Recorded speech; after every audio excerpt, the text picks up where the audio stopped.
L'appareil cardiovasculaire assure le transport du sang riche en dioxygène et en nutriments à travers tout le corps humain pour en alimenter les organes et les débarrasser de leurs déchets.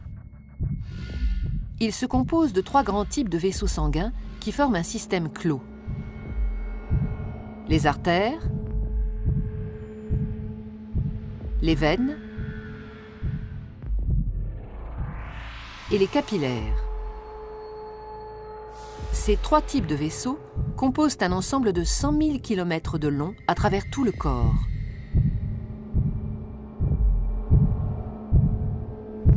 Une artère transporte le sang du cœur vers les organes.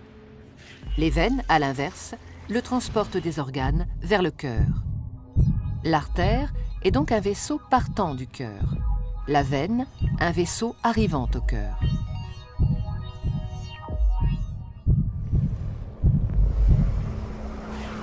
Tous les organes sont richement irrigués, c'est-à-dire qu'une multitude de petits vaisseaux sanguins les parcourent. Ce sont les capillaires.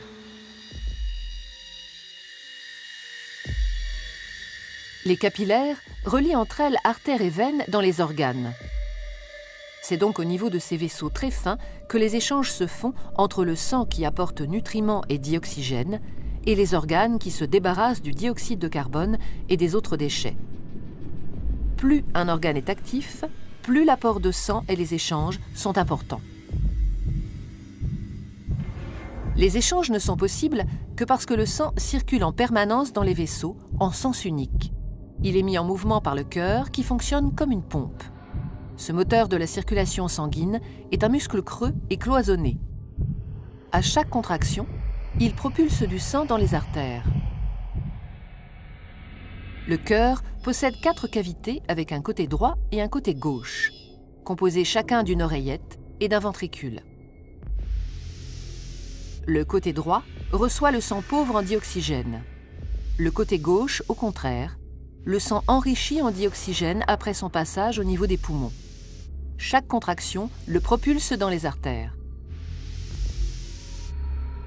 Au cours d'un battement normal du cœur, le sang pauvre en dioxygène, renvoyé par les organes, pénètre dans l'oreillette droite par la veine cave.